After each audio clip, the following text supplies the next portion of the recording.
안녕하세요. 저는 5년 전에 이혼을 하고 대전에서 혼자 살고 있는 38세 여성입니다. 뒤로 넘어져도 코가 깨진다는 말은 딱 저를 두고 하는 것 같아요. 아직 40을 넘기지 않은 젊은 나이지만 남들은 한 번 겪기도 힘든 재수없는 일을 2번이나 당해야 했으니까요. 전 남편과 재혼을 생각했던 남자 모두 제게 지울 수 없는 치욕과 상처만 남겨주고 떠나버렸습니다. 연이은 시련은 감당하기 힘든 정신적인 충격을 주었고 오랜 시간 동안 폐인처럼 살아야만 했습니다. 두 남자는 제게 육체적 그리고 정신적인 상처와 함께 큰 금전적인 피해도 안겨주었어요. 몇 년의 시간이 지나면서 마음의 안정을 되찾아서 누군가에게 가슴속에 묻어둔 상처를 털어놓고 위로받고 싶어서 글을 올리게 되었습니다. 제게는 중학교 때부터 늘 붙어 다녔던 단짝 친구가 있었습니다. 민소희라는 친구예요. 중학교 1학년 때 짝꿍이 되면서 친해졌는데 성격이나 생각하는 게 어쩜 저와 쌍둥이처럼 똑같았어요. 그러니 자연스럽게 친해지게 되었죠. 2학년이 되어서는 다른 반이었지만 한 몸처럼 붙어 다니게 되었어요. 학교도 같이 갔고 학교에서도 쉬는 시간마다 만나서 수다를 떨어댔고 방과 후에는 같이 어울려서 공부도 같이 할 정도였습니다. 집에서 잠을 자는 시간만 제외하고 언제나 제 옆에는 소희가 있었어요. 그런데 학생이라면 피할 수 없는 관문인 시험이 다가오자 저는 걱정이 되었어요. 정혜야, 왜 표정이 어두워? 무슨 일 있어? 다음 주에 중간고사 치잖아.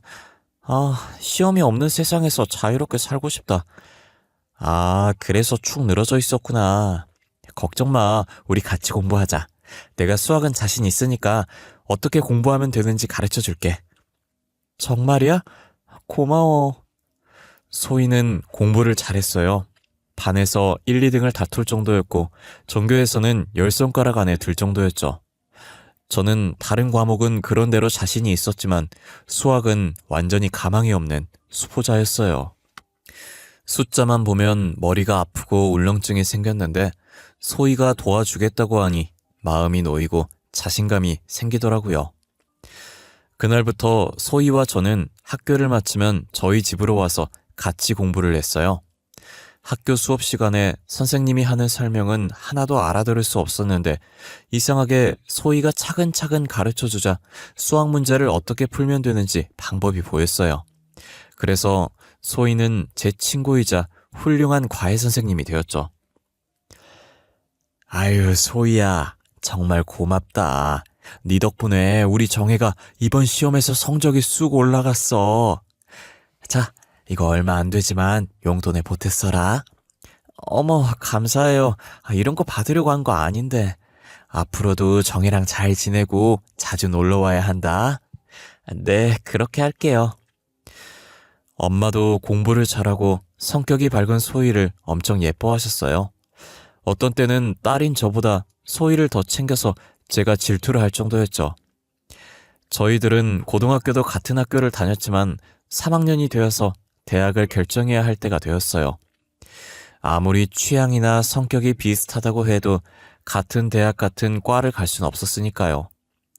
소희는 워낙 성적이 좋아서 걱정이 없었지만 제 실력으로는 서울에 있는 4년제 대학을 갈 수 있을지 의문스럽기만 했어요. 정혜야, 너 대학은 어디 갈지 정했어? 아니, 아직이야. 너도 알겠지만 내 실력으로 인서울 대학에 갈 수 있을지 의문이야. 그럼 띵띵대학교에 가는 건 어때? 거기라면 가능할지도 모르겠네. 우리 띵띵대학에 같이 다니자. 뭐? 소희야, 거기는 네 성적보다 한참 미치잖아. 왜 그런 후진대학에 가려고 그래? 어느 대학을 가든 무슨 상관이야. 난 너랑 함께라면 지옥 끝까지 같이 갈 거야. 소희는 같은 대학을 가려고 제 성적에 맞추려고 했어요. 그렇게 우리는 대학까지 같이 다니게 되었습니다. 저희들은 대학에서도 단짝으로 지냈고 동아리 활동도 같이 했어요. 그런데 몇 개월 뒤에 제가 한 남자를 좋아하게 되었어요. 동아리 1년 선배였는데 키도 크고 얼굴도 잘생긴 데다가 취업이 잘 되는 컴퓨터 프로그램 계통의 학과에 다녀서 여학생들에게는 인기 짱이었죠. 저는 그 선배를 마음에 두고 있었지만 감히 대쉬해볼 엄두를 내지 못하고 있었어요. 정혜야, 너 경민 선배 좋아하지?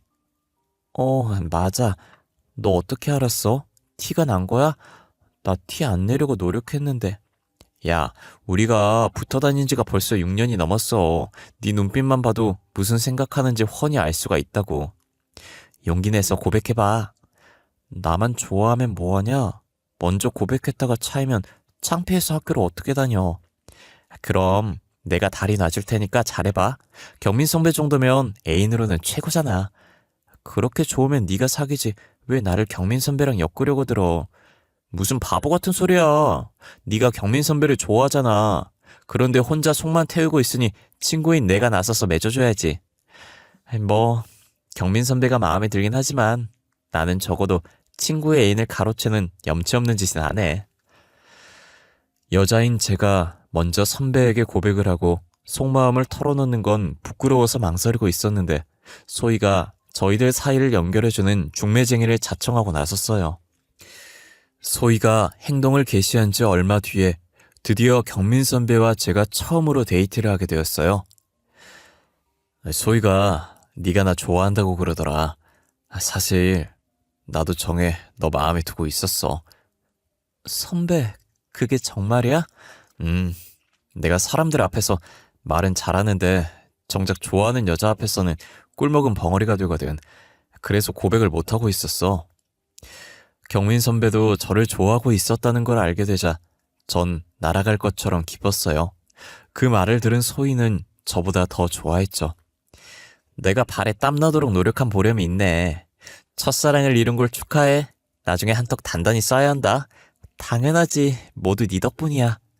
소희의 축하를 받으며 경민 선배와 저는 커플이 되었어요. 저희들이 데이트를 할 때면 늘 소희를 불렀습니다. 아주 가끔씩은 선배와 둘이서 나들이를 가거나 밥을 먹고 영화를 볼 때도 있었지만 소희가 없으면 분위기가 이상해서 제가 먼저 소희를 불러내곤 했죠. 선배와 저는 졸업을 할 때까지 캠퍼스 커플로 지내면서 연애를 하다가 선배가 직장을 구하자 바로 결혼을 했습니다.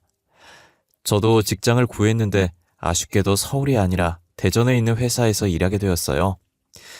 처음에는 서울에서 출퇴근을 했는데 아직 면허가 없었던 저는 대중교통으로 대전까지 출퇴근하는 게 너무 힘들어서 대전에 방을 구했고 남편과는 주말 부부가 되었어요. 금요일 밤이면 서울로 와서 남편과 지내다가 일요일 오후가 되면 대전으로 내려갔어요. 그렇게 3년이 지난 후에야 남편의 행동이 뭔가 이상하다는 걸 알게 되었어요. 여보, 이번 주말에 서울에 올라올 거야? 그럴 거야. 왜? 내가 갑자기 지방으로 출장 갈 일이 생겨가지고 집에 봐도 당신 혼자 지낼 텐데 그냥 대전에 있어. 아, 그렇구나. 알았어. 그럼 다음 주에 갈게. 잘 지내. 사랑해. 나도 사랑해. 남편은 자주 출장이며 다른 핑계를 대면서 주말에 제가 서울로 올라오지 못하게 했어요.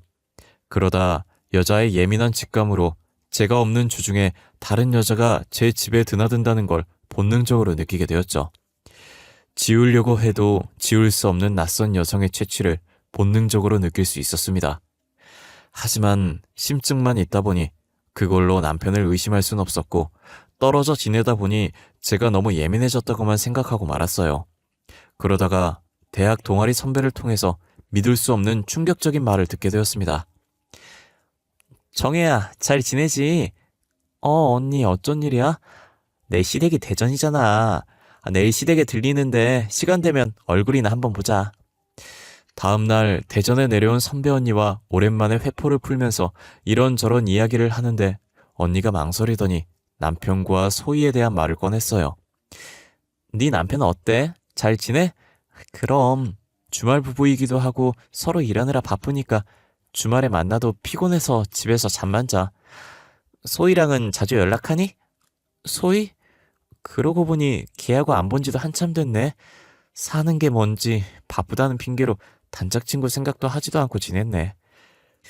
제 말을 들은 언니는 한참 동안 말이 없다가 입을 열었습니다. 아무래도 네 남편하고 소희 그 기집애랑 뭔가 수상해. 언니, 그게 무슨 말이야? 사실 얼마 전에 친구들이랑 카페에 갔다가 네 남편이랑 소희를 봤거든. 언니의 말에 따르면 소희와 남편이 다정하게 팔짱을 끼고 카페에 들어와서 나란히 붙어 앉더니 다른 사람들의 시선은 아랑곳하지 않고 껴안고 얼굴을 만지면서 애정 행각을 하더라는 거예요. 학교 때부터 잘 알고 친하게 지내다 보니 그럴 수는 있는 법이지만 도가 너무 지나친 것 같아. 분명 뭔가 있는 것 같으니까 네가 잘 살펴봐.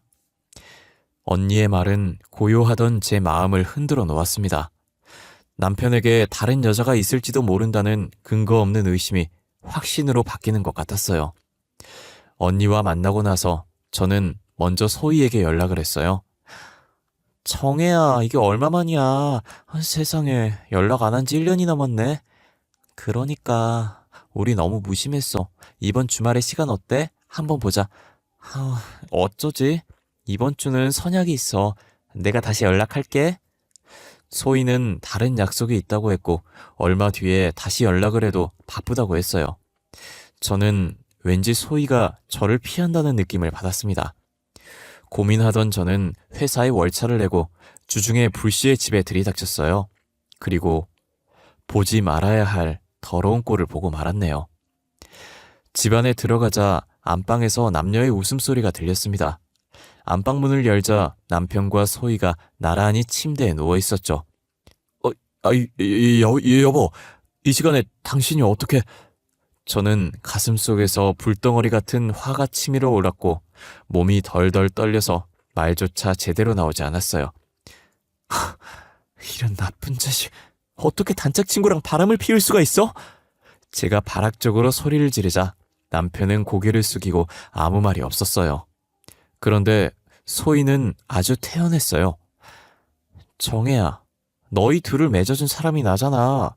그러니 나도 경민 선배를 만날 권리가 있다고 생각해. 소희는 저를 똑바로 쳐다보면서 말 같지도 않은 소리를 짓거렸어요. 저는 참을 수 없는 분노와 모욕감에 소희의 뺨을 갈겨버렸죠. 너 입에서 나오면 다 말인 줄 알아? 너 같은 인간을 직구로 생각했던 내가 부끄럽고 원망스러워. 당장 내 집에서 나가. 소희는 순순히 일어나서 나가버렸고 남편은 그간의 사정을 모두 털어놓았는데 정말이지 기가 막혔습니다. 남편은 저를 만나면서도 소희와 양다리를 걸치며 이미 깊은 관계를 맺고 있었어요. 오히려 저와 데이트를 한 것보다 몰래 소희를 만난 적이 더 많았을 정도였죠. 그런데 소희를 두고 저와 결혼을 한 건 모두 돈 때문이었어요. 남편의 집안은 형편이 어려웠지만 저희 집은 제법 넉넉해서 결혼하고 신혼집도 저희 집에서 구해주었거든요. 남편은 연애를 하면서 재미는 소희와 보고 결혼은 형편이 나은 저와 했던 거죠. 그리고 결혼 후에도 둘의 관계는 계속 이어졌던 겁니다. 저는 이혼 소송을 했고 얼마간의 위자료를 받고 갈라섰지만 단짝 친구에게 뒤통수를 얻어맞고 남편의 배신으로 인한 이혼의 충격에서 2달이 넘게 헤어나오지 못하고 있었어요. 약간의 대인기피증까지 생겨서 장을 본다든지 꼭 필요한 경우가 아니면 외출도 하지 않고 온종일 집안에서만 지냈습니다. 물론 다니던 직장도 그만두었죠. 번아웃이 온 것처럼 어떤 것에서 흥미가 느끼지 않고 만사의 의욕이라고는 느껴지지 않았어요. 정신과를 찾아가서 상담을 받아보니 우울증 초기 증상이라고 하더군요.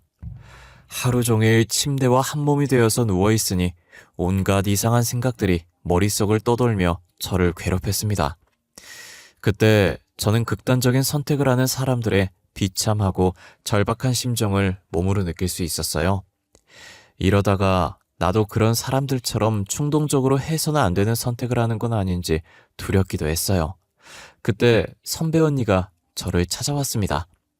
선배 언니는 살이 쭉 빠진 제 몰골을 보더니 한숨을 쉬었어요. 너 이렇게 집에만 틀어박혀 있다가는 정말 폐인 되겠다. 나는 후배를 남보다 먼저 떠나보낼 생각은 조금도 없으니까 내 말대로 해. 언니는 테니스를 다시 시작해보라고 권했어요. 언니는 고등학교 때는 테니스부에서 활동한 적이 있었고 대학에서는 취미로 테니스를 쳤는데 언니를 따라서 코트에 가서 처음 테니스를 배우게 되었죠. 처음에는 실수 연발이었지만 나중에는 테니스의 매력에 푹 빠지게 되었어요. 몸을 움직이면서 운동을 하면 잡생각이 싹 사라질 거야. 매일 멍하니 누워만 있으면 사는 게 귀찮아지기만 할 뿐이야. 나도 알아, 언니. 그런데 지금은 아무것도 하고 싶은 생각이 없어. 억지로라도 몸을 움직여야 돼. 어서 일어나. 언니는 싫다는 저를 반강제로 끌고 테니스 클럽으로 갔습니다. 언니가 잘 아는 코치가 운영하는 클럽이라고 했어요. 안녕하세요. 최준호라고 합니다. 테니스를 쳐본 적은 있으세요? 네, 대학 때 잠깐 했어요. 오래 쉬셨으니까 기초부터 천천히 가르쳐 드릴게요. 처음에는 언니의 강압적인 권유로 테니스 클럽에 나가기 시작했지만 코치의 자상하고 친절한 배려 덕분에 다시 운동에 맛을 들이게 되었어요. 공에 집중해서 몸을 움직이다 보면 저를 괴롭히던 잡생각은 흔적도 없이 사라져버렸고 사는 게 재미있고 즐겁다는 걸 알게 되었어요. 몇 달이 지나면서 이혼의 상처는 사라지고 대신 새로운 남자가 제 마음속에 들어왔습니다. 바로 그 코치였어요. 그도 제게 호감을 가지고 있다는 느낌은 들었지만 썸만 타고 있었는데 그의 고백으로 연애를 시작하게 되었어요. 정혜 씨도 저처럼 이혼을 한 아픔이 있다고 들었어요. 상처받은 사람들끼리 다시 한번 시작해보는 건 어때요?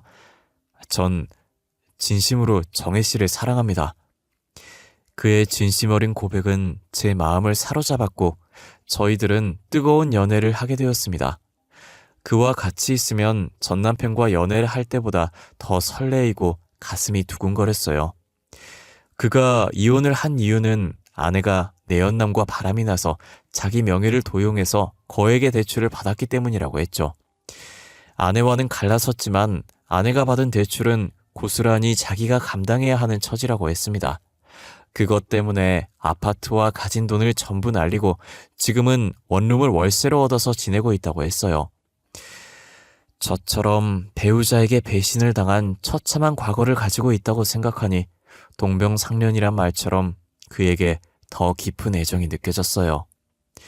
저희들은 둘 다 재혼이니 결혼식 같은 건 생략하고 동거를 시작하기로 했죠. 그런데 신혼집을 장만할 여유가 없으니 우선 급한 대로 제가 사는 빌라에서 동거를 시작하기로 했어요. 그는 천성이 낙천적이고 밝은 성격이라 아무리 힘든 일을 당해도 얼굴을 찌푸리는 일이 없었습니다. 인생사 세옹지마라는 말이 있고 비가 온 뒤에 땅이 굳어지는 법이야. 슬픈 일이 지나면 분명히 좋은 일이 따라오는 거야. 항상 밝은 미소로 희망을 가지고 살아가는 남편의 영향 때문인지 전과는 다르게 세상 모든 일이 긍정적으로 보였어요. 이제 살아갈 힘과 용기를 얻어서 저는 예전에 다녔던 회사에 재취업 신청을 했는데 운이 좋아서 받아들여졌어요. 그런데 대전에는 자리가 없어서 서울 본사에서 근무하라는 지시가 내려왔어요. 이번에도 남편과 주말 부부가 되어야 하는 신세가 되고 말았네요. 남편은 아쉬워하면서도 저와 떨어져 지내는 걸 은근히 좋아하는 것 같았어요. 얼마 후에 휴일이어서 점심 무렵까지 늦잠을 자고 있었는데 초인종 소리에 문을 열어주었어요. 그랬더니 낯선 여성이 활짝 웃으며 서 있는 겁니다. 안녕하세요. 저 어제 맞은편 빌라에 이사 왔어요. 떡이라도 돌리면서 이웃들에게 인사를 드리는 중이에요. 새로 오셨구나. 반가워요. 들어오세요. 그녀는 저와 비슷한 또래로 보였는데 저보다 2살 연상이었어요. 내가 언니네. 그럼 말 놓고 지내도 되겠지? 네? 그러세요. 정혜도 나를 언니라고 생각하고 지내. 낯선 여자의 이름은 정민경이었고 초면에 말을 트고 지내겠다는 그녀가 당돌하게 여겨졌지만 그 여자는 저를 오랫동안 알아왔던 동생처럼 자연스럽게 대하기 시작했어요. 처음에는 부담스럽고 낯설었지만 시간이 지나면서 친해지게 되자 저도 그녀를 언니라고 서스럼 없이 부르게 되었어요. 그런데 어느 날 누군가 저를 훔쳐보고 있다는 걸 알게 되었어요. 맞은편 빌라 2층에서 제가 사는 집을 보고 있다는 걸 알게 된 거죠. 창문을 통해서 햇빛에 반사되는 망원 렌즈를 발견하고 말았습니다. 그 집은 민경 언니가 살고 있는 집이었어요. 그렇다면 민경 언니가 저를 훔쳐보고 있다는 말이 되는데 이해할 수가 없었죠. 처음에는 제가 오해를 했다고 생각했지만 그녀가 저를 지켜보는 은밀한 시선을 확실히 느낄 수 있었습니다. 그렇다고 경찰에 신고를 할 수도 없고 언니를 찾아가서 왜 저를 감시하냐고 따지기도 애매한 상황이어서 모른 척하고 지냈는데 우연히 부동산 사장님과 이야기를 하다가 민경 언니가 저를 계획적으로 훔쳐본다는 걸 알 수 있었어요. 공과금 문제로 제가 전세로 사는 빌라의 관리를 맡고 있는 부동산 사장님을 찾아간 적이 있었는데 그때 사장님은 민경 언니가 조건이 더 좋은 다른 집은 놔두고 맞은편 빌라를 고집했다는 말을 해주었어요. 창문을 통해서 한참 동안 밖을 쳐다보더니 그 집으로 들어오겠다는 거야. 내가 더 좋은 집을 보여주겠다고 해도 막무가내로 싫다고 하더라고. 부동산 사장님이 대수롭지 않게 흘린 말이 제게는 확신을 주었어요. 그리고 몇 달 뒤에 저는 민경 언니가 저희 집 우편함을 뒤지는 걸 목격했습니다. 언니, 뭐 하는 짓이에요? 왜 남의 집 우편함을 뒤져요? 아니, 그게 아무것도 아니야. 언니는 마치 도둑질을 하다가 들킨 사람처럼 화들짝 놀래서 도망을 쳤어요. 더 이상한 건 다음날 언니를 찾아가서 왜 저를 감시하고 있는지 따져 물었어요. 그랬더니 언니는 딱 정색을 하면서 부인했어요. 정혜야, 내가 널 감시한다고? 네가 신경이 예민해서 뭔가 오해하는 모양인데 난 그런 적 없어. 기가 막혔지만 언니가 아니라고 딱 잡아떼니 증거도 없이 더는 따질 수 없었어요. 그 뒤로 전 언니를 멀리하면서 지내게 되었어요. 그런데 며칠 후에 민경 언니가 집으로 찾아와서 믿기 힘들 정도로 소름 끼치는 이야기를 들려주었어요. 너 최준호란 인간하고 동거하고 있지? 네, 맞아요. 당장 그 자식하고 헤어져. 네? 아니, 언니가 뭔데 함부로 그런 말을 해요? 내가 그 인간 전처야. 언니의 말에 저는 놀라서 입이 딱 벌어졌는데 다음 말이 더 충격적이었어요. 그 자식 완전히 사기꾼이야. 그 자식이 무슨 짓을 꾸미는지 알아내려고 네 집을 쭉 지켜봐왔어. 이대로 가면 너도 꼼짝없이 그 자식한테 당하고 말아. 그러니 정신 똑바로 차려. 정신 놓고 있다가 나처럼 그 자식한테 전 재산 다 털리고 쪽박 차는 수가 있어. 자, 이거 봐. 언니는 제게 여러 장의 사진들을 보여주었는데 사진 속에는 남편과 낯선 여자가 방 안에서 뒤엉켜 있는 낯뜨거운 모습들이 들어있었어요. 그 인간 주특기가 마누라 없을 때 내 연녀를 집에 끌어들여 바람을 피우는 거야. 네가 없을 때마다 그 자식은 내 연녀와 네 집에서 놀아났어. 나도 그렇게 당했다고. 언니는 직장인 테니스 동호회에서 만나서 친해져 결혼을 하게 되었다고 했어요. 워낙 여자한테 잘해주는 호감형이라 쉽게 애정을 느껴서 결혼을 했는데 나중에 알고 보니 타고난 바람둥이였다고 해요. 언니가 시댁에 가거나 회사 일로 며칠씩 출장을 갈 때면 어김없이 내 연녀를 집에 끌어들여서 더러운 짓거리를 해왔다는 거죠. 그리고 결정적으로 그 자식은 내 뒤통수를 치고 도망쳤어. 꼬리가 길면 밟힌다고 언니가 그의 불륜을 알아차리자 그는 아파트를 담보로 1억의 대출을 받아서 사라졌다는 겁니다. 처음 신혼집을 구할 때 반반씩 부담해서 아파트를 샀고 공동 명의로 하겠다고 약속을 했지만 그는 몰래 아파트를 자기 명의로 해버렸던 거예요. 내가 그 자식을 잡으려고 서울을 이잡듯이 뒤졌는데 대전으로 도망쳐왔던 거야. 그리고 너를 먹잇감으로 찍은 거라고. 언니는 그를 찾는 걸 포기하고 지내다가 서울이 싫어져서 사촌 언니가 사는 대전으로 이사를 하려고 여러 군데 집을 알아보고 있었는데 우연히 들린 이 동네에서 제가 그와 같이 있는 걸 보게 되었다고 하더라고요. 언니는 맞은편 집을 얻은 다음에 제가 아니라 전 남편을 지켜보면서 감시를 해왔던 거죠. 전 날벼락을 맞은 것처럼 정신을 차릴 수가 없었고 언니의 말을 믿을 수가 없었습니다. 당장 남편에게 따지고 싶었지만 테니스 대회에 출전하느라 어제 지방에 내려갔어요.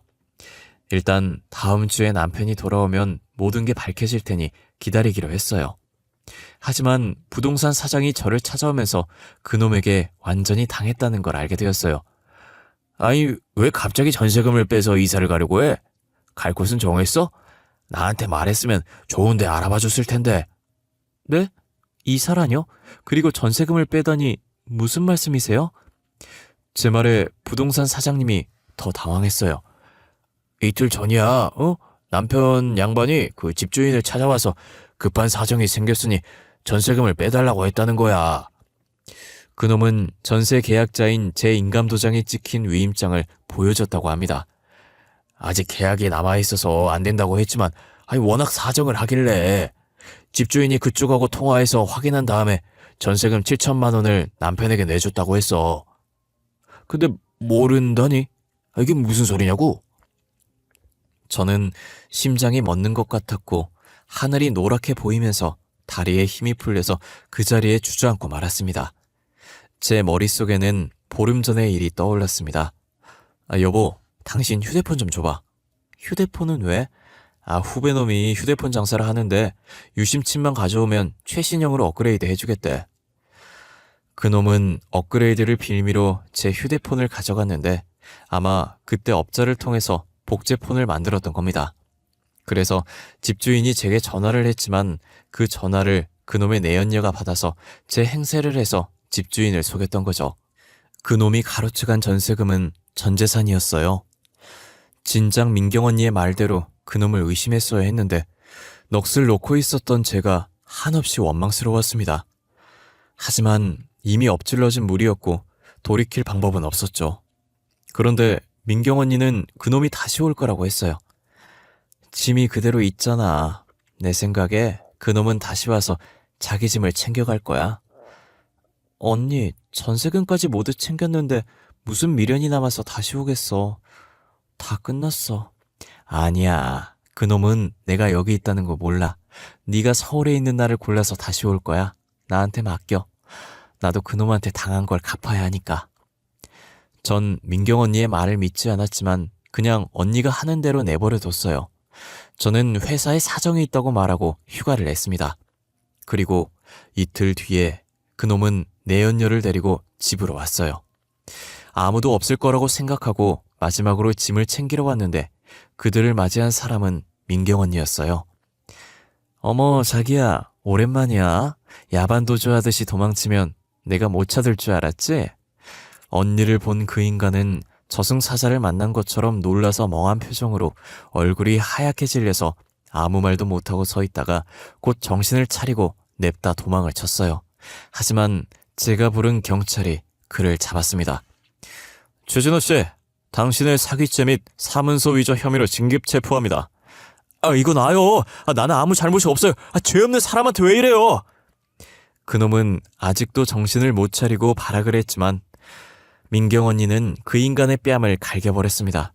죄가 없어? 지나가는 똥개가 들어도 웃겠다. 네가 무슨 짓을 저질렀는지 몽땅 까발려 줄 테니까 각오 단단히 해. 이젠 제 차례가 되었죠. 그는 울면서 잘못했다고 용서해달라고 했지만 어림도 없는 소리였어요. 넌 배신당한 상처가 아직 아물지도 않은 내 가슴에 소금을 뿌리고 전 재산을 가로챘어. 나쁜 자식. 내 눈에서 피눈물이 나도록 만들어놓고 용서해달란 말이 나와? 여보, 내 잘못이 아니야. 전부 저 여자가 꾸민 짓이야. 난 그저 시키는 대로 한 잘못밖에 없어. 그러자 옆에서 듣고 있던 내연녀가 소리를 질렀어요. 뭐라고? 이런 미친 자식. 아니에요. 이 자식이 하는 말 믿지 마세요. 전 이 인간이 총각인 줄 알고 만났어요. 정말이에요. 내연녀는 저희들의 눈치를 보다가 집 밖으로 나가려고 했지만 경찰은 그녀도 경찰서로 같이 가야 한다고 말했고 둘은 나란히 경찰에 연행되어 갔어요. 죄가 없다면 풀려날 것이고 죄가 있다면 처벌을 받게 되겠죠. 지금 저는 남편과 바람을 피운 내연녀를 상대로 소송을 준비하고 있습니다. 변호사는 그녀가 전 남편이 유부남인 걸 알면서도 만났다면 상간녀 소송을 진행할 수 있다고 했거든요. 얼마 전에 만난 내연녀는 여전히 자기는 남편이 총각인 줄 알았다고 잡아댔지만 전 남편이 했던 말과 여러 가지 확실한 증거들을 가지고 있어서 끝까지 소송을 밀어붙일 생각입니다. 제가 너무 사람을 잘 믿는 건지 남자에게 큰 상처를 2번씩이나 받아버린 저는 이제 모든 사람이 다 의심스럽고 믿지 못하는 지경에 이르렀어요. 두서없는 제 하소연을 끝까지 들어주셔서 감사드리고 언젠가 사소한 일에도 감사하는 마음을 가지고 살아간다면 행복은 저절로 따라올 거라고 믿고 싶습니다. 여러분들의 건강과 행복을 기원하면서 글을 마치겠습니다.